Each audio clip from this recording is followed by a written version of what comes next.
Praise the name of the Lord. It's always a joy to have you, and of course, bring the word of the day that will inspire you and encourage you as you navigate through life. And the word of today is from Job chapter 28 and verse 6 to 11. And the Bible says that that path that no bird knows, nor has the falcon's eye have ever seen it. The proud lions have not trodden it.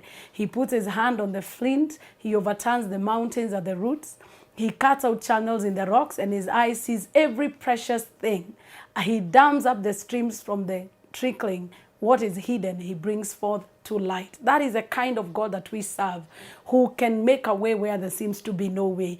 And this day, I want to encourage you that think beyond your ability. Think beyond your talents. Think beyond your connections. Think beyond your background. Because when you do so, you will allow the supernatural power of God to intervene in the affairs of your life. There is a path that God has for you. As the Bible says that no eye has seen, no ear has heard what God has in store for you. Sometimes as human beings, we are prone to think that what we know is only what can happen. But there is another realm where you switch into, and you know that even that which I don't know, God is able to make it happen for my good.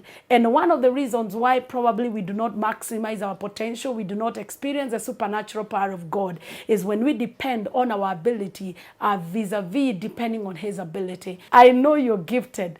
Academically, you're doing very good, but there's a place beyond your gifting, beyond your ability. And it is called the place where the Bible says there's a spirit in man that the Almighty breathes life.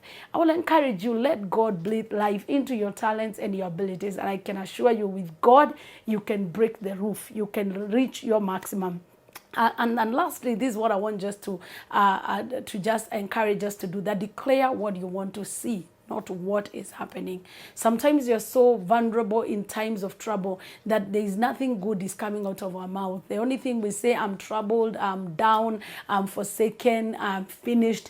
All those words, the Bible always encourages us that you shall decree a thing and it shall be established. What you decree is what you become. If you continue repeating failure, failure will be engrafted inside your heart and you may end up becoming a failure. So make sure that what is coming out of your mouth are words of life. Don't speak about where you are. Speak about where you want to see. Open your mouth right now, regardless of what is happening, and just prophesy. Like the way Ezekiel was told, prophesy to the dry bones. Speak to your mountain. The Bible does not say cry over that mountain. It says you shall say to the mountain, move, and it shall move. Take a minute. Don't depend on your abilities. Don't depend on your connections. Depend on God's ability, because there is a path that even no one knows, and the Lord will lead you into that path. And finally, make sure that you declare what you want to see, not where you are. Where you are, you already know, but where you do not know is where God is taking you. Shalom. God bless you. Rev Ruth Wamuyu is my name.